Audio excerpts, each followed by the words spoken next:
du möchtest deine Wände im Bad neu machen, hast aber keine Ahnung, wie es mit dem Untergrund aussieht. Das wollen wir dir jetzt mal ganz kurz erklären. Wir haben ja verschiedene Untergründe. Es gibt einmal einen Putzuntergrund, es gibt Fliesen, so wie hier. Manche haben auch Rigips oder auch OSB.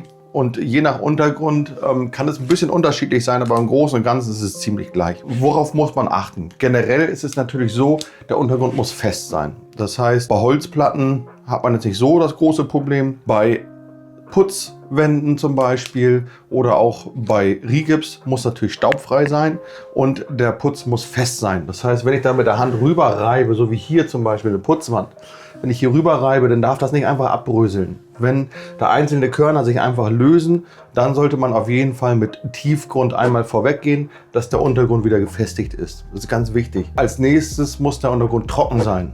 Ob das Rigips ist, ob das Holzplatten sind, ob das Putz ist, der Untergrund muss trocken sein. Kann man natürlich mit einem Gerät testen. Da gibt es so Feuchtigkeitsmesser, dass man das einmal schaut. In der Regel ist es ja meistens trocken, aber habt da ein bisschen Auge drauf, wenn man vielleicht schon irgendwo so Wasserränder sieht oder ähnliches, dass man da einmal wirklich aufpasst, ist das trocken. Das ist auch ganz wichtig.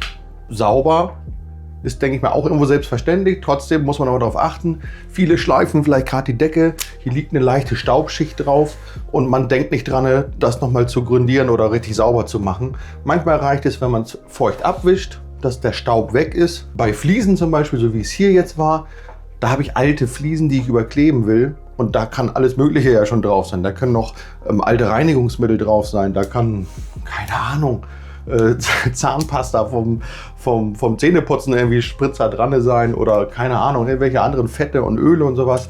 Deswegen bei Fliesen ist zum Beispiel ganz wichtig, die Fläche einmal mit einer Lauge richtig sauber zu machen, richtig abzuseifen, mit klarem Wasser, mit klarem Wasser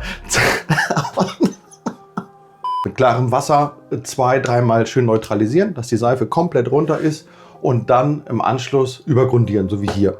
Da muss man auch bei der Grundierung so ein bisschen schauen. Es gibt Grundierungen für saugende Untergründe und für nicht saugende Untergründe. Unsere 070 vom Planeo, da sind so kleine Sandkörner mit drin. Das ist immer ganz praktisch und die haftet richtig gut auf Fliesen. Geht auch für Holz oder auch für Putzuntergründe. Ne? Genau, das ist halt schon mal ganz wichtig.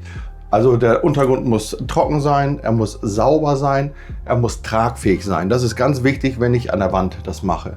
Er muss nicht so hundertprozentig eben sein. Auch wenn hier Fliesen so ein bisschen mal vorgucken, das ist gar nicht so schlimm. Wenn ich jetzt zum Beispiel einen Belag hier ranklebe wie unsere Cerarock oder unsere Strongwall oder irgendeinen dickeren Kunststoffbelag, dann kann das ruhig unebener sein. Wenn ich dahin rübergehe, dass ich Klebevinyl an die Wand kleben möchte, was ja auch geht, dann muss das wirklich glatt sein. Das heißt, dann muss der Untergrund auch wirklich eben sein. Und dazu muss man dann schon auch hier Fliesen, ob es Putz ist oder auch Holz, würde ich immer einmal überspachteln, überschleifen, dass das richtig schön glatt ist.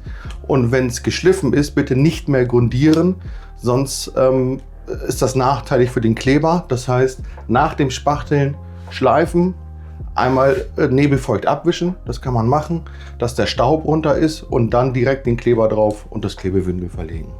Aber in den meisten Fällen hat man ja irgendeinen Kunststoffbelag wie genau unsere Strongwall oder Cerarock, so ein 4-5 mm Belag. Und da muss ich jetzt nicht extra noch irgendwas ausgleichen. Hier ist nur wichtig bei den Fliesen, dass alle fest sind. Kann ich natürlich auch testen durch Klopfen zum Beispiel. Hier merke ich richtig, oh, hier ist fest.